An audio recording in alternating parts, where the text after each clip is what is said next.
पूरे देश भर में कोलकाता कांड पर लेकर पूरे देश भर के विपक्षी नेताओं को लगातार निशाना बनाने वाली भारतीय जनता पार्टी के राज्य में ऐसा कुछ हो गया है जिसको लेकर आपके मन में ये सवाल हो जाएंगे कि पश्चिम बंगाल के कोलकाता में अगर रेप की घटना होती है तो भारतीय जनता पार्टी के तमाम बड़े दिग्गज सड़कों पे उतर जाते हैं, मगर वही उत्तर प्रदेश में कोई रेप के घटना होती है और रेप के आरोपियों को जेल से बाहर निकाल दिया जाता है और उनके घर पर अगर बुलडोजर नहीं चलता है तो आपको यह लग जाता है कि भारतीय जनता पार्टी का चरित्र दोहरा हो गया है। क्योंकि भारतीय जनता पार्टी के खुद के शासित राज्य में अगर किसी तरह की रेप की घटना होती है तो खामोश पड़ जाते हैं भाजपाई, मगर दूसरे जगह पर हो जहां पर गैर भाजपा शासित राज्यों तो वहां पर सड़कों पर निकलकर वो दूर तक काफी दिनों तक लगातार विरोध प्रदर्शन करते हैं। आपको मालूम होगा कि बनारस हिंदू यूनिवर्सिटी में एक छात्र के साथ जिस तरह से जो है रेप की घटना हुई और उसके बाद 3 भारतीय जनता पार्टी के आईटी सेल से जुड़े हुए लोगों की गिरफ्तारी हुई और उसमें से 2 व्यक्ति को अब जो है जेल से निकाल दिया गया है, जेल से रिहाई मिल गई है। वहां से इलाहाबाद हाई कोर्ट ने उन दोनों को जमानत दे दी है, मगर महत्वपूर्ण चीज ये है कि जमानत देते हुए इलाहाबाद हाई कोर्ट ने जो कुछ भी कहा है उससे योगी आदित्यनाथ के जीरो टॉलरेंस वाली सरकार पर कई सारे असर पड़ेंगे। इस पर कांग्रेस की तरफ से भी बयान आया है और लोगों ने भी सोशल मीडिया यानी एक्स पर जमकर जो है भाजपा के खिलाफ एक तरह का ट्वीट करना शुरू कर दिया है। नमस्कार, आदाब, मेरा नाम है रजा अंसारी। देश नीति पर आपका स्वागत है। देश नीति केवल सच्ची और पक्की खबरें। आपको 2023 1 नवंबर की वो घटना याद होगी जहां पर एक छात्र के साथ जो है 3 लोगों ने दुष्कर्म किया था, गैंग रेप किया था और उसको जो है बनारस हिंदू यूनिवर्सिटी जो प्रधानमंत्री नरेंद्र मोदी के संसदीय क्षेत्र में आता है उस संसदीय क्षेत्र के उसी कैंपस के बाहर जो है रास्ते पर छोड़ दिया था। और 1 नवंबर के बाद जब रास्ते पर छोड़ दिया था, उसी सड़क पे छोड़ दिया था, तो पूरे देश भर में विरोध प्रदर्शन हुआ और भारतीय जनता पार्टी के खिलाफ लोगों ने विरोध प्रदर्शन शुरू कर दिया। मगर इससे भारतीय जनता पार्टी को कोई खास असर नहीं पड़ा क्योंकि उसमें से 2 व्यक्ति भारतीय जनता पार्टी के लिए सोशल मीडिया का काम कर रहा था। एक जो है Varanasi Bharatiya Janata party IT cell का संयोजक तो दूसरा सह संयोजक था। उन दोनों व्यक्तियों को लेकर लगातार जो है गिरफ्तारी की मांग उठती रही। उसी बीच भारतीय जनता पार्टी ने उन दोनों को मध्य प्रदेश चुनाव में घर घर मोदी, हर हर मोदी और मोदी की गारंटी का पर्चा बांटने के लिए जो है मध्य प्रदेश भेज दिया। योगी आदित्यनाथ ने उन दोनों को 2 महीने से पहले गिरफ्तार भी नहीं करवाया और जब विरोध प्रदर्शन किए गए कांग्रेस के तरफ से, समाजवादी पार्टी के तरफ से, तो उनको कठोर तरीके से जो है उस विरोध प्रदर्शन को रोकने का काम भी किया गया। आपको बता दें कि 1 नवंबर की जो घटना हुई थी जिसमें जो है एक स्टूडेंट के साथ, एक छात्र के साथ जो रेप की घटना हुई थी, गैंग रेप की घटना हुई थी, उसमें 3 लोगों को गिरफ्तार किया गया था। उन तीनों में जो है कुणाल पांडे, सक्षम पटेल और अभिषेक चौहान थे, जिसमें कुणाल पांडे और अभिषेक चौहान भारतीय जनता पार्टी के आईटी सेल से जुड़े हुए थे और बनारस हिंदू यूनिवर्सिटी के छात्र भी थे। आईटी सेल से जुड़े होने के कारण उनको महानगर बनारस का एक को संयोजक और दूसरे को सह संयोजक बनाया गया था। उन दोनों की तस्वीरें प्रधानमंत्री नरेंद्र मोदी के साथ भी थी और योगी आदित्यनाथ के साथ थी, उसके साथ ही साथ जेपी नड्डा के साथ थी, स्मृति ईरानी के साथ थी। इन दोनों की तस्वीरों के बाद जो है, इन दोनों की तस्वीरों के बाद सोशल मीडिया पर तस्वीरें वायरल होने लगी और लोगों ने सवाल पूछना शुरू कर दिया। अब आपको बता दें कि इन तीनों में से 2 की गिरफ्तारी, इन तीनों में से तीनों की गिरफ्तारी हुई थी और अब 2 व्यक्तियों को छोड़ दिया गया है। और छोड़ देने के बाद जो हाईकोर्ट ने जो कुछ भी जवाब दिया है उससे बहुत कुछ सामने आ गया है।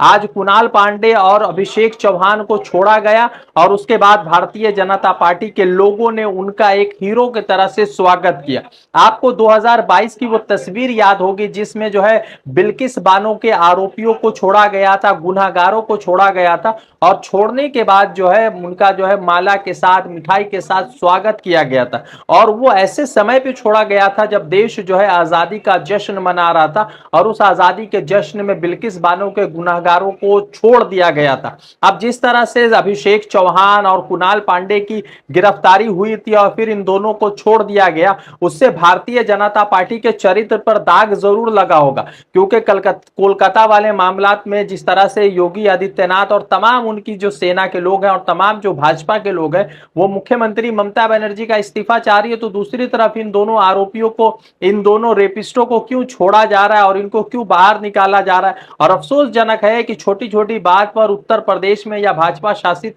राज्य में जिस तरह से बुलडोजर का चलन हो गया था, तो इन दोनों का बुलडोजर भी इन दोनों के घर पे नहीं चला और ना ही कोई वैसी तेज तर्रार कार्रवाई सामने आई। आपको एक बात बता दें कि इस पर जो है हाईकोर्ट ने क्या कुछ कहा, जो दोनों की गिरफ्तारी हुई और 8 महीने के बाद ही इन दोनों को बेल मिल गया। हालांकि आमतौर पर गैंग रेप जैसे मामलात में 4 साल के बाद बेल मिलता है, मगर चूंकि आज इलाहाबाद हाईकोर्ट ने कहा कि इन दोनों आरोपियों के खिलाफ जो है सरकार किसी तरह का मजबूत दलील पेश नहीं कर सकी है, ठोस दलील नहीं पेश कर सके, इसी वजह से इन दोनों को आज रिहा किया गया और वो जेल से बाहर आ गए। फिलहाल एक व्यक्ति उसमें सक्षम पटेल अभी भी जेल में है, मगर अफसोसजनक यह है कि इन दोनों को जो छोड़ा गया तो भारतीय जनता पार्टी के लोग वो जो है यूनिवर्सिटी परिसर में जिस तरह की घटना उसके बाद भी बाज नहीं आए और इन दोनों को एक हीरो की तरह जो है स्वागत किया गया, इन हीरो की तरह माना गया। आपको बता दें कि इस पर जो है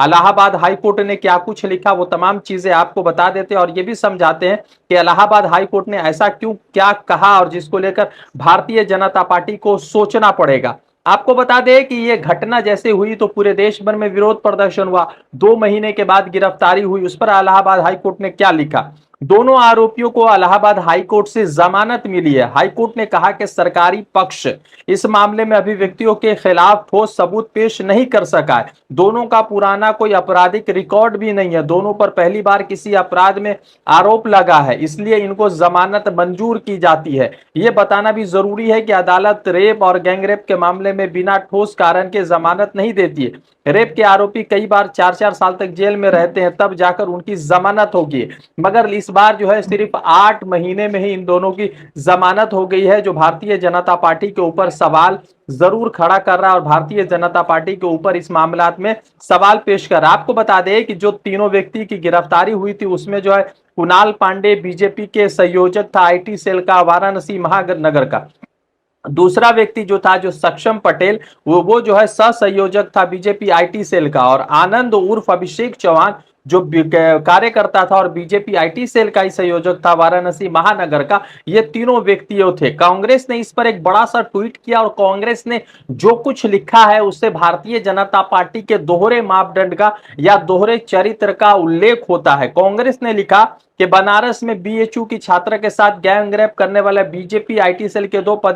पदाधिकारी जेल से छूट गए। खबरों के मुताबिक जब ये जेल से बाहर आए तो जश्न मनाया गया और धूमधाम से इनका स्वागत किया गया। सनद रहे गैंगरेप के बाद बीजेपी आईटी सेल के इन पदाधिकारियों को मध्य प्रदेश में बीजेपी का प्रचार करने के लिए भी भेज दिया गया था और वो वहां मोदी की गारंटी का घर बांट रहे थे। सब जानते हैं कि गैंगरेप करने वाले बीजेपी आईटी सेल के पदाधिकारी अपनी पार्टी में बड़ा कद रखते हैं। इनकी तस्वीर मोदी, योगी, जेपी नड्डा और बीजेपी के बड़े नेताओं के साथ मौजूद है। ये पूरी घटना नरेंद्र मोदी और बीजेपी की कथित महिला सुरक्षा के ढोंग का पर्दाफाश करती है। मोदी योगी के साथ गैंगरेप के अपराधियों की तस्वीरें सोशल मीडिया पर है। कांग्रेस ने जो कुछ लिखा उसका एक उदाहरण भी उन्होंने दिया, क्योंकि कांग्रेस ने जो है उन तमाम लोगों को तस्वीरों को अभिषेक चौहान के या फिर उसके बाद सक्षम पटेल के इन तमाम तस्वीरों को जो है सोशल मीडिया पर शेयर भी किया और कांग्रेस ने बता भी दिया कि भारतीय जनता पार्टी के दोहरे चरित्र का क्या कुछ है। उन तीनों चीजों पर उन्होंने जो है बात रखा। सवाल महत्वपूर्ण ये होता है कि नवंबर की उस रात को जब घटना हुई थी तो प्रधानमंत्री नरेंद्र मोदी जो है उस वक्त भी लोकसभा के में जो है नेता थे, प्रधानमंत्री थे और वाराणसी के सांसद थे, मगर प्रधानमंत्री नरेंद्र मोदी ने उस पूरे घटनाक्रम पर एक मर्तबा कुछ नहीं कहा। शायद उनके मुंह में दही जम गया होगा और अफसोसजनक है कि कुछ दिनों पहले जैसे हमें महामहिम राष्ट्रपति द्रौपदी मुर्मू का बयान आया तो कोलकाता रेप कांड पे उन्होंने कहा कि बस बहुत कुछ हो गया, मगर जिस तरह से इन दोनों आरोपियों की रिहाई हुई है उस पर कुछ खास बयान नहीं आया। अब देखना है कि आगे किस तरह इस तरह की राजनीति होती है और ममता बनर्जी से इस्तीफा मांगने वाले लोग योगी आदित्यनाथ से इस्तीफा कब मांगेंगे और इन दोनों व्यक्तियों के घर पर बुलडोजर कब चलेगा, यह बड़ा सवाल उठता है। रजा अंसारी की रिपोर्ट, देश नीति के लिए।